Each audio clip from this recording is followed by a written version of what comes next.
ಪಾಕಿಸ್ತಾನದ ನೆಲದಲ್ಲಿ ನಿಂತು ಪಾಕಿಸ್ತಾನದ ಏರ್ ಡಿಫೆನ್ಸ್ ಸಿಸ್ಟಮ್ ಅನ್ನ ಈ ಹಿಂದೆ ಧ್ವಂಸ ಮಾಡಿತ್ತು ಭಾರತ. ಈಗ ಡ್ರೋನ್ ಲಾಂಚ್ ಪ್ಯಾಡ್ ಅನ್ನ ಧ್ವಂಸ ಮಾಡಿದೆ ಅನ್ನುವಂತಹ ಮಾಹಿತಿ ಸಿಗ್ತಾ ಇದೆ. ಇದೇ ಡ್ರೋನ್ ಲಾಂಚ್ ಪ್ಯಾಡ್ ನಿಂದ ನಿರಂತರವಾಗಿ ಭಾರತದ ಕಡೆ ಡ್ರೋನ್ಗಳು ಹಾರಿ ಬರ್ತಾ ಇದ್ವು. ಹತ್ತತ್ರ ನಿನ್ನೆ ಒಂದೇ ದಿನ 400ಕ್ಕೂ ಹೆಚ್ಚು ಡ್ರೋನ್ಗಳು ಭಾರತಕ್ಕೆ ಬಂದಿತ್ತು. ಅದನ್ನ ಭಾರತದ ಏರ್ ಡಿಫೆನ್ಸ್ ಸಿಸ್ಟಮ್ ಆಗಸದಲ್ಲಿಯೇ ಹೊಡೆದು ಹಾಕುವಂತಹ ಕೆಲಸವನ್ನ ಮಾಡಿತ್ತು. ಈಗ ಡ್ರೋನ್ ಲಾಂಚ್ ಪ್ಯಾಡ್ ಅನ್ನ ಧೂಳಿಪಟ ಮಾಡಿದೆ ಅನ್ನುವಂತಹ ಡೀಟೇಲ್ ಸಿಗ್ತಾ ಇದೆ. ಅದರ ವಿಜುವಲ್ಸ್ ಅನ್ನು ಕೂಡ ನೀವು ಗಮನಿಸ್ತಾ ಇದ್ದೀರಿ. ಆಪರೇಷನ್ ಸಿಂಧೂರ ಪಾಕಿಸ್ತಾನದ ವಿರುದ್ಧ ಮುಂದುವರೆದಿರುವಂಥದ್ದು. ಪಾಕಿಸ್ತಾನದ ನೆಲದಲ್ಲಿ ಭಾರತದ ರಣಾರ್ಭಟ ಮುಂದುವರೆದಿದೆ. ಪಾಕಿಸ್ತಾನದ ಡ್ರೋನ್ ಲಾಂಚ್ ಪ್ಯಾಡ್ ಅನ್ನ ಧ್ವಂಸ ಮಾಡುವಂತಹ ಕೆಲಸಕ್ಕೆ ಭಾರತೀಯ ಸೇನೆ ಮುಂದಾಗಿದೆ. ಜಮ್ಮುವಿನ ಬಳಿ ಲಾಂಚ್ ಪ್ಯಾಡ್ ಅನ್ನ ಧ್ವಂಸಗೊಳಿಸಿದೆ ಭಾರತ ಅನ್ನೋದು ಗೊತ್ತಾಗ್ತಾ ಇದೆ. ಭಾರತೀಯ ಸೇನಾಪಡೆಯ ಭರ್ಜರಿ ಕಾರ್ಯಾಚರಣೆ ಇದು. ಪಾಕಿಸ್ತಾನದಲ್ಲಿದ್ದಂತಹ ಡ್ರೋನ್ ಲಾಂಚ್ ಪ್ಯಾಡ್ ಧೂಳಿಪಟ ಆಗಿದೆ. ಮೊನ್ನೆ ಪಾಕಿಸ್ತಾನದ HQ-9 ಕ್ಷಿಪಣಿಯನ್ನ ಹೊಡೆದುರುಳಿಸಿತ್ತು ಭಾರತ.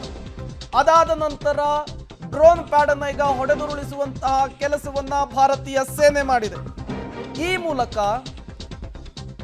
ಡ್ರೋನ್ ಅನ್ನ ನಿರಂತರವಾಗಿ ಹಾರಿಸ್ತಾ ಇದ್ದಂತಹ ಜಾಗವನ್ನೇ ಧ್ವಂಸ ಮಾಡುವಂತಹ ಕೆಲಸಕ್ಕೆ ಮುಂದಾಗಿದೆ. ನೀವು ಕೂಡ ಎಕ್ಸ್ಕ್ಲೂಸಿವ್ ವಿಜುವಲ್ಸ್ ಅನ್ನ ಗಮನಿಸ್ತಾ ಇದ್ದೀರಿ. ಇದೇ ಪಾಕಿಸ್ತಾನದಲ್ಲಿದ್ದಂತಹ ಡ್ರೋನ್ ಲಾಂಚ್ ಪ್ಯಾಡ್. ಇದನ್ನ ಈಗ ಭಾರತೀಯ ಸೇನೆ ಸರ್ವನಾಶ ಮಾಡಿಬಿಟ್ಟಿದೆ, ಧ್ವಂಸ ಮಾಡಿಬಿಟ್ಟಿದೆ, ನಾಮಾವಶೇಷ ಮಾಡಿರುವಂತಹದ್ದು. ಅಲ್ಲಿ ಒಂದು ಲಾಂಚ್ ಪ್ಯಾಡ್ ಇತ್ತು, ಡ್ರೋನ್ ಲಾಂಚ್ ಪ್ಯಾಡ್ ಅನ್ನೋದಕ್ಕೆ ಸಣ್ಣ ಕುರುಹಿರುವ ರೀತಿಯಲ್ಲೂ ಕೂಡ ಅದನ್ನ ಸುಟ್ಟು ಭಸ್ಮ ಮಾಡಿ ಹಾಕಿದೆ. ಇದೇ ಜಾಗದಿಂದ ನಿರಂತರವಾಗಿ ಭಾರತಕ್ಕೆ ಡ್ರೋನ್ಗಳ ಹಾರಾಟ ಆಗ್ತಾ ಇತ್ತು. ನಿರಂತರವಾಗಿ ಭಾರತಕ್ಕೆ ದಾಳಿಯನ್ನ ಮಾಡಲಾಗ್ತಾ ಇತ್ತು. ಆ ಜಾಗವನ್ನು ಕೇಂದ್ರೀಕರಿಸಿ ಸ್ಪೆಸಿಫಿಕ್ ಆಗಿ ಟಾರ್ಗೆಟ್ ಮಾಡಿ ಹೊಡೆದು ಹಾಕಲಾಗಿದೆ. ಬೆಳಗ್ಗೆ ನೀವು ಗಮನಿಸ್ತಾ ಇದ್ರಿ, 4 ವಾಯುನೆಲೆಯ ಕೇಂದ್ರಗಳನ್ನ ಟಾರ್ಗೆಟ್ ಮಾಡಿಕೊಂಡು ಅದನ್ನು ಕೂಡ ಧ್ವಂಸ ಮಾಡುವಂತಹ ಕೆಲಸವನ್ನ ಭಾರತೀಯ ಸೇನೆ ಮಾಡಿತ್ತು. ಈ ಮೂಲಕ ವಾಯುದಾಳಿಗೆ ಪಾಕಿಸ್ತಾನಕ್ಕೆ ಅವಕಾಶವೇ ಕೊಡಬಾರ್ದು ಅನ್ನುವಂತಹ ನಿಟ್ಟಿನಲ್ಲಿ ದೊಡ್ಡ ಮಟ್ಟದ ದಾಳಿಯನ್ನ ಮಾಡಲಾಗಿದೆ. ಆ ದಾಳಿ ಈಗ ಮಾಸುವ ಮುನ್ನವೇ ನಿರಂತರವಾಗಿ ಪಾಕಿಸ್ತಾನದ ಕಡೆಯಿಂದ ಭಾರತಕ್ಕೆ ಬರ್ತಾ ಇದ್ದಂತಹ ಡ್ರೋನ್, ಅದನ್ನ ಲಾಂಚ್ ಮಾಡ್ತಾ ಇದ್ದಂತಹ ಜಾಗ, ಅದನ್ನ ಈಗ ಧ್ವಂಸ ಮಾಡಲಾಗಿದೆ. ಮತ್ತಷ್ಟು ಡೀಟೇಲ್ಸ್ ಕೊಡ್ತಾರೆ ಪ್ರಕಾಶ್, ನೇರ ಸಂಪರ್ಕದಲ್ಲಿ ಜಾಯ್ನ್ ಆಗಿದ್ದಾರೆ. ಪ್ರಕಾಶ್, ಈಗ ಡ್ರೋನ್ ಲಾಂಚ್ ಪ್ಯಾಡ್ ಅನ್ನೇ ಭಾರತೀಯ ಸೇನೆ ಧ್ವಂಸ ಮಾಡಿದೆ ಅನ್ನುವಂತಹ ಡೀಟೇಲ್ಸ್ ಸಿಗ್ತಾ ಇದೆ. ಹೇಗಿತ್ತು ಕಾರ್ಯಾಚರಣೆ, ಎಕ್ಸ್ಪ್ಲೈನ್ ಮಾಡಬಹುದಾ ಅಂತ? ನಿನ್ನೆಯಿಂದಲೂ ಕೂಡ ನಿರಂತರ ದಾಳಿಯನ್ನು ಭಾರತ ತಡೆಯುವಂತಹ ಪ್ರಯತ್ನಗಳನ್ನು ಮಾಡ್ತಾ ಇದೆ. ಬೇರೆ ಬೇರೆ ಶಸ್ತ್ರಾಸ್ತ್ರಗಳ ಮೂಲಕವಾಗಿ ಭಾರತದ ನೆಲದಲ್ಲಿ ಒಂದಿಷ್ಟು ಹಾನಿಯನ್ನು ಮಾಡುವಂತಹ ಪ್ರಯತ್ನವನ್ನು ಪಾಕಿಸ್ತಾನ ಸೇನೆ ಮಾಡ್ತಾ ಇದೆ. ಪಾಕಿಸ್ತಾನದ ಡ್ರೋನ್ ಲಾಂಚ್ ಪ್ಯಾಡನ್ನು ಕೂಡ ಹೊಡೆದುರುಳಿಸುವಲ್ಲಿ ಭಾರತೀಯ ಸೇನೆ ಸಕ್ಸಸ್ ಕೂಡ ಆಗಿದೆ. ಪ್ರಮುಖವಾಗಿ ಆ ಗಡಿ ಭಾಗಗಳನ್ನು ಟಾರ್ಗೆಟ್ ಮಾಡಿಕೊಂಡು ಅಲ್ಲಿ ಒಂದಿಷ್ಟು ಹಾನಿಯನ್ನು ಮಾಡುವಂಥ ಪ್ರಯತ್ನಕ್ಕೆ ಈ ಒಂದು ಡ್ರೋನ್ಗಳ ಮೂಲಕವಾಗಿ ದಾಳಿಯನ್ನು ನಡೆಸೋದಕ್ಕೆ ಮುಂದಾಗಿತ್ತು.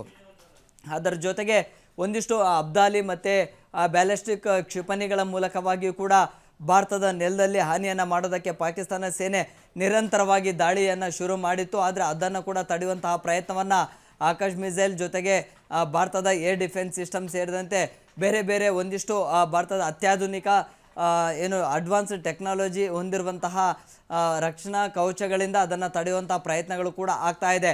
ನಿನ್ನೆಯಿಂದಲೂ ಕೂಡ ನಿರಂತರವಾಗಿ ಅದರಲ್ಲಿ ಸ್ಫೋಟಕಗಳನ್ನು ತುಂಬಿ ಮತ್ತು ಸ್ಫೋಟಕಗಳನ್ನು ಆ್ಯಡ್ ಆನ್ ಮಾಡಿ ಇಲ್ಲಿ ಭಾರತದ ನೆಲದಲ್ಲಿ ಬ್ಲಾಸ್ಟನ್ನು ಮಾಡೋದು, ಜೊತೆಗೆ ಭಾರತೀಯ ಕ್ಯಾಂಪ್ಗಳನ್ನು ಉಡಿಸ್ ಮಾಡುವಂಥದ್ದು, ಅಲ್ಲಿದ್ದಂತಹ ಭಾರತದ ಅಂದರೆ ಸೇನಾ ನೆಲೆಗಳನ್ನು ಧ್ವಂಸ ಮಾಡಿ ಭಾರತೀಯ ಸೇನೆಯ ಆತ್ಮಸ್ಥೈರ್ಯವನ್ನು ಕುಗ್ಗಿಸುವಂತಹ ಕೆಲಸಕ್ಕೆ ಮುಂದಾಗಿತ್ತು. ಆದರೆ ಅದು ಯಾವುದೂ ಕೂಡ ವರ್ಕೌಟ್ ಆಗ್ತಾ ಇಲ್ಲ. ಸಂಪೂರ್ಣವಾಗಿ ಪಾಕಿಸ್ತಾನದ ಡ್ರೋನ್ ಲಾಂಚ್ ಪ್ಯಾಡನ್ನು ಮಟಾಶು ಮಾಡೋದರ ಮೂಲಕವಾಗಿ ಪಾಕಿಸ್ತಾನದಿಂದ ನಿರಂತರವಾಗಿ ದಾಳಿ ಆಗ್ತಾ ಇದ್ದರೂ ಕೂಡ ಅದನ್ನು ಬ್ಲಾಸ್ಟ್ ಮಾಡುವಂಥ ಪ್ರಯತ್ನ ಭಾರತೀಯ ಸೇನೆಯಿಂದಲೂ ಕೂಡ ನಡೀತಾ ಇದೆ. ಆ ಒಂದು ಕಾರ್ಯಾಚರಣೆ ಅಥವಾ ದಾಳಿ ಪ್ರತಿದಾಳಿ ಇವೆರಡೂ ಕೂಡ ನಿರಂತರವಾಗಿ ಆಗ್ತಾ ಇದೆ.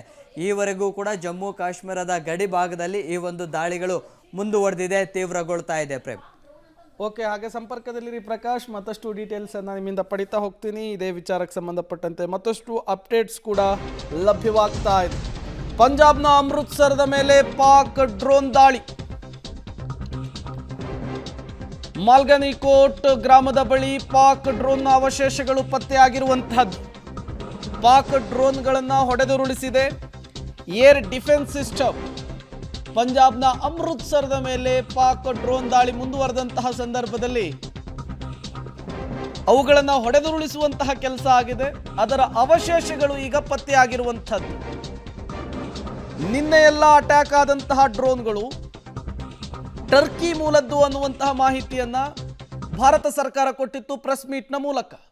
ಈಗ ಮತ್ತೊಂದು ಡ್ರೋನ್ನ ಅವಶೇಷ ಸಿಕ್ಕಿದೆ. ನೀವೀಗ ಅದನ್ನು ವಿಜುವಲ್ಸ್ ಅಲ್ಲೂ ಕೂಡ ಗಮನಿಸ್ತಾ ಇದ್ದೀರಿ, ಸ್ಕ್ರೀನ್ ಮೇಲೆ ಗಮನಿಸ್ತಾ ಇದ್ದೀರಿ. ಭಾರತದ ಏರ್ ಡಿಫೆನ್ಸ್ ಸಿಸ್ಟಮ್ ಹೊಡೆದುರುಳಿಸಿರುವಂತಹ ಡ್ರೋನ್ ಇದು. ಇದೇ ಡ್ರೋನು ಪಾಕಿಸ್ತಾನದ ಮೂಲದಿಂದ ಭಾರತಕ್ಕೆ ಬಂದಿತ್ತು. ಇದನ್ನು ಆಗಸದಲ್ಲಿಯೇ ಹೊಡೆದುರುಳಿಸುವಂತಹ ಕೆಲಸ ಆಗಿದೆ. ಈಗ ಪಾಕ್ನ ಡ್ರೋನ್ ಅವಶೇಷ ಪಂಜಾಬ್ನ ಅಮೃತ್ಸರದ ಬಳಿ ಸಿಕ್ಕಿರುವಂತಹದ್ದು. ಇದು ಎಲ್ಲಿ ತಯಾರಾಗಿದೆ, ಇದು ಎಷ್ಟು ಆಘಾತಕಾರಿ, ಎಲ್ಲದರ ಡೀಟೇಲ್ಸ್ ಅನ್ನು ನೋಡ್ತಾ ಇದ್ದ ಹಾಗೇನೆ ಗೊತ್ತಾಗುತ್ತೆ. ಮತ್ತಷ್ಟು ಡೀಟೇಲ್ಸ್ ಪ್ರಕಾಶ್ ಕೊಡ್ತಾರೆ. ಪ್ರಕಾಶ್, ಈಗ ಡ್ರೋನ್ನ ಅವಶೇಷಗಳು ಅಮೃತ್ಸರ್ನಲ್ಲಿ, ಪಂಜಾಬ್ನ ಅಮೃತ್ಸರ್ನಲ್ಲಿ ಸಿಕ್ಕಿರುವಂತಹ ವಿಚಾರ ಗೊತ್ತಾಗ್ತಾ ಇದೆ. ನಿನ್ನೆ ವಿದೇಶಾಂಗ ಇಲಾಖೆ ನಡೆಸಿದಂತಹ ಪ್ರೆಸ್ ಮೀಟ್ನಲ್ಲಿ ಸ್ಪಷ್ಟವಾಗಿ ಒಂದು ಅಂಶವನ್ನು ಉಲ್ಲೇಖಿಸಲಾಗಿತ್ತು. ಇಲ್ಲಿಯವರೆಗೂ ಏನು ಪಾಕಿಸ್ತಾನದಿಂದ ಭಾರತಕ್ಕೆ ಡ್ರೋನ್ ದಾಳಿ ಆಗಿದೆಯೋ ಅವೆಲ್ಲವೂ ಕೂಡ ಮೇಡ್ ಇನ್ ಟರ್ಕಿ ಅನ್ನುವಂತಹ ವಿಚಾರವನ್ನು ಪ್ರಸ್ತಾಪಿಸಿತ್ತು. ಬಟ್ ಈಗ ಸಿಕ್ಕಿರುವಂತಹ ಡ್ರೋನ್ನ ಅವಶೇಷಗಳು ಎಲ್ಲಿ ತಯಾರಾಗಿದ್ದು, ಅದರ ಬಗ್ಗೆ ಏನಾದರೂ ಮಾಹಿತಿಗಳು ಸಿಗ್ತಾ ಇದೆಯಾ, ಏನೆಲ್ಲ ಡೀಟೇಲ್ಸ್ ಇದೆ ಅಂತ ಹೇಳಿ ಪ್ರಕಾಶ್? ಈಗ ಈ ಒಂದು ಪತನ ಆಗಿರುವಂತಹ ಡ್ರೋನು ಯಾವ ರಾಷ್ಟ್ರದ್ದು ಅನ್ನುವಂಥದ್ದು ಈವರೆಗೂ ಕೂಡ ಅಧಿಕೃತವಾಗಿ ಮಾಹಿತಿ ಸಿಕ್ಕಿಲ್ಲ. ಕೆಲವೇ ಕ್ಷಣಗಳಲ್ಲಿ ಅದರ ಬಗ್ಗೆ ಸಂಪೂರ್ಣ ಮಾಹಿತಿಯನ್ನು ಭಾರತೀಯ ಸೇನೆ ಕೂಡ ವ್ಯಕ್ತಪಡಿಸುವಂಥ ಪ್ರಯತ್ನಗಳು ಕೂಡ ಆಗುತ್ತೆ. ಹೆಚ್ಚಾನು ಹೆಚ್ಚು ಟರ್ಕಿ ರಾಷ್ಟ್ರಗಳೇ ಈ ಒಂದು ಶಸ್ತ್ರಾಸ್ತ್ರಗಳನ್ನು ಪೂರೈಕೆ ಮಾಡ್ತಾ ಇದೆ ಪಾಕಿಸ್ತಾನಕ್ಕೆ. ಸೊ ಡ್ರೋನ್ಗಳನ್ನು ಕೂಡ ಟರ್ಕಿಯಿಂದನೇ ಪಾಕಿಸ್ತಾನಕ್ಕೆ ಪೂರೈಕೆ ಆಗ್ತಾ ಇದೆ. ಅದೇ ಡ್ರೋನ್ಗಳನ್ನು ಬಳಸ್ಕೊಂಡು ನಿರಂತರವಾಗಿ ಪಾಕಿಸ್ತಾನ ಸೇನೆ ಭಾರತದ ಮೇಲೆ ದಾಳಿ ಮಾಡ್ತಾ ಇದೆ. ಅದರ ಜೊತೆಗೆ ಚೀನಾವು ಕೂಡ ಪಾಕಿಸ್ತಾನಕ್ಕೆ ನೆರವನ್ನು ಕೊಡ್ತಾ ಇದೆ. ಮೊನ್ನೆ ಕೂಡ ಚೀನಾ ನಿರ್ಮಿತ PL-15E beyond visual range air to air ಅನ್ನುವಂತಹ ಮಿಸೈಲನ್ನು ಕೂಡ ಪಾಕಿಸ್ತಾನಕ್ಕೆ ಕೊಟ್ಟಿತ್ತು. ಅದನ್ನು ಸಂಪೂರ್ಣವಾಗಿ ಭಾರತೀಯ ಸೇನೆ ಕೂಡ ಹೊಡೆದಾಕಿತ್ತು. ಸೊ ಇದು ಒಂದು ರೀತಿಯಲ್ಲಿ ಈ ಕ್ಷಿಪಣಿಯನ್ನು ಪಾಕಿಸ್ತಾನ ಸೇನೆ ಭಾರತದ ಮೇಲೆ ಪ್ರಯೋಗ ಮಾಡಿತ್ತು. ಆದರೆ ಅದು ಯಾವುದು ಕೂಡ ಸಕ್ಸಸ್ ಆಗಿರಲಿಲ್ಲ. ಭಾರತದ ನೆಲದಲ್ಲಿ ಅದು ಟೂಸ್ ಪಟಾಕಿಯಂತೆ ಬಂದು ಬಿದ್ದಿತ್ತು. ಅಂದರೆ ದೊಡ್ಡ ಮಟ್ಟದಲ್ಲಿ ಅದು ಬ್ಲಾಸ್ಟ್ ಮಾಡಲಿಕ್ಕೆ ಪ್ಲಾನನ್ನು ಮಾಡಿದ್ರು. ಅದು ಏನು ಯುದ್ಧ ವಿಮಾನ J-16 ಪಾಕಿಸ್ತಾನದ ಯುದ್ಧ ವಿಮಾನಕ್ಕೆ ಅದನ್ನು ಅಳವಡಿಸಿ ಈ ಒಂದು ಮಿಸೈಲನ್ನು ಬ್ಲಾಸ್ಟ್ ಮಾಡಬೇಕು ಅಂತ ಪ್ಲಾನ್ ಮಾಡಿದ್ರು. ಆದರೆ ಅದು ಫೇಲ್ಯೂರ್ ಆಗಿ ನಿಷ್ಕ್ರಿಯಗೊಂಡು ಅಲ್ಲೇ ಆ ಒಂದು ಪಂಜಾಬ್ನ ಪ್ರಾಂತದಲ್ಲಿ ಕೂಡ ಬಿದ್ದಿತ್ತು. ಸೊ ಹೀಗೆ ಬೇರೆ ಬೇರೆ ಡ್ರೋನ್ಗಳನ್ನು ಇಲ್ಲಿ ಅಟ್ಯಾಕ್ ಮಾಡಿದ್ರು ಅಥವಾ ಇಲ್ಲಿ ದಾಳಿಯನ್ನು ಮಾಡಲಿಕ್ಕೆ ಮುಂದಾದರೂ ಕೂಡ ಅದೆಲ್ಲವೂ ಕೂಡ ಅವಶೇಷಗಳು ಬ್ಲಾಸ್ಟ್ ಆಗುತ್ತೆ, ಬೀಳುತ್ತೆ, ಒಂದಿಷ್ಟು ಮನೆಗಳಿಗೆ ಹಾನಿ ಆಗುತ್ತೆ. ಆದರೆ ಅದರಿಂದ ದೊಡ್ಡ ಪ್ರಮಾಣದಲ್ಲಿ ಹಾನಿ ಆಗ್ತಾ ಇಲ್ಲ ಅನ್ನುವಂಥದ್ದು ಸ್ಪಷ್ಟ.